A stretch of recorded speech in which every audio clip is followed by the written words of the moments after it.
We might as well talk about Star Wars because clearly their most recent trailer that came out didn't get received very positively. And the show that's going to come out in June, The Acolyte, that we've known about for forever, we all expected some backlash. We all expected it would be cringe. Jeremy, I don't think any of us expected it to be this bad. Why The Acolyte is dividing Star Wars fans. Yes, it's happening again. The first trailer for The Acolyte is divided a fan base again. But why exactly are some giving such heavy criticism for this show?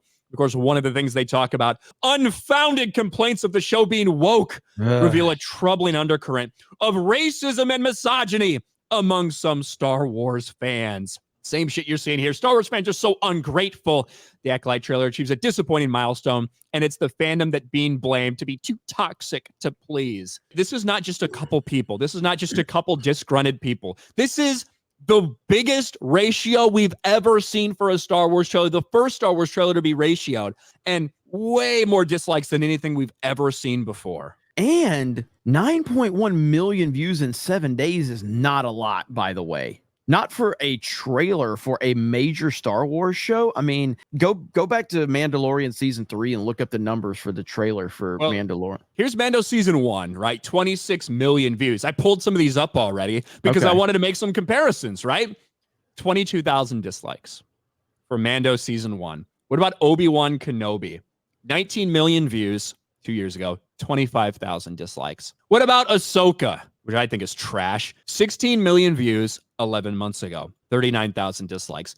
What about even like some of the most controversial things we've seen? Star Wars The Last Jedi trailer, 48,000 dislikes. Rise of Skywalker, though, after what happened with Last Jedi, you'd imagine Rise of Skywalker would be bad, right? 125,000. These are nothing compared to what we're seeing for The Acolyte. This is overwhelming hatred. Yes. And as I said it during the trailer reaction. I was like, I don't know if that's going to get a ton of hate. Like, it's obviously it's all putting diversity front and center. I even did give it a couple of like minor compliments about like from a production standpoint, from that perspective, I can at least say that it's not the worst thing I've ever seen, but the diversity that's on display. But I didn't think it was going to have this much backlash at all. And I'm sorry for underestimating the fans out there, because I underestimated you. The fans showed up and said, no, fuck this show. This is trash. And I'm really happy to be wrong about that one, because I did not see this one getting this much heat. Yeah, and it's past the point where like articles like this are going to actually be able to do anything. Because it would be one thing if there was just, YouTube videos about it or a couple comments on Twitter. This is overwhelming hatred of this thing. This is not just a couple fans. This is unlike anything we've ever seen before in a reaction to a Star Wars trailer. It's never been like this.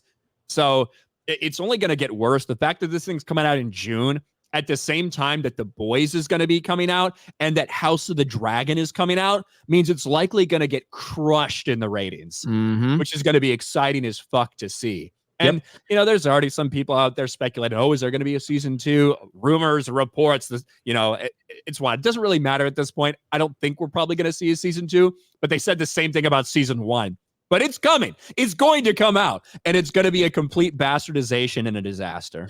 And I do think that this is, as much as it's about this trailer, I do think it's also just a culmination of everything else too. This trailer kind of represents pretty much everything that we've seen, because the excitement for Obi-Wan Kenobi was there initially. It was there because for some reason, yes. Yeah, well, but it mainly was because of Hayden Christensen and Ewan McGregor coming back, and you're tying to the prequels, and the prequels, regardless of what people may say, the prequels are very much loved. Time has been very good to the prequels and the prequel fandom, and so you had a lot of that going into it. And then once people actually watched it, I think they were like, "What the fuck?" And again, I believe that Obi-Wan Kenobi might be the worst thing that Disney Star Wars has ever produced, which says a lot. And I think that the Acolyte trailer is now like a culmination of just all of this, everything we've seen. I feel like wasn't the Book of Boba Fett that didn't please a lot of people, right? That pissed off a lot of people. Yeah, that was probably widely considered maybe for some people the worst one we'd seen. Yeah. So let me look at that. Let me look at that trailer. Let's just check it. So Book of Boba Fett, 11 million views, 2 years ago, 7.2 thousand dislikes. Not very many at all. Wow. What about Andor? 11 million views 23,000 dislikes. So that's what I'm saying. Like, this is the only thing we've seen with over 100,000 was the Rise of Skywalker trailer. Mm-hmm. And that this had is 58 and that had times 50 that. million views, and that had 50 million views. Yikes. Yeah, it's good. Listen, this is exactly what they deserve. They deserve it. They've done this to themselves, and this is finally hitting a point where people are just completely fed up with it. So shout out to the fans.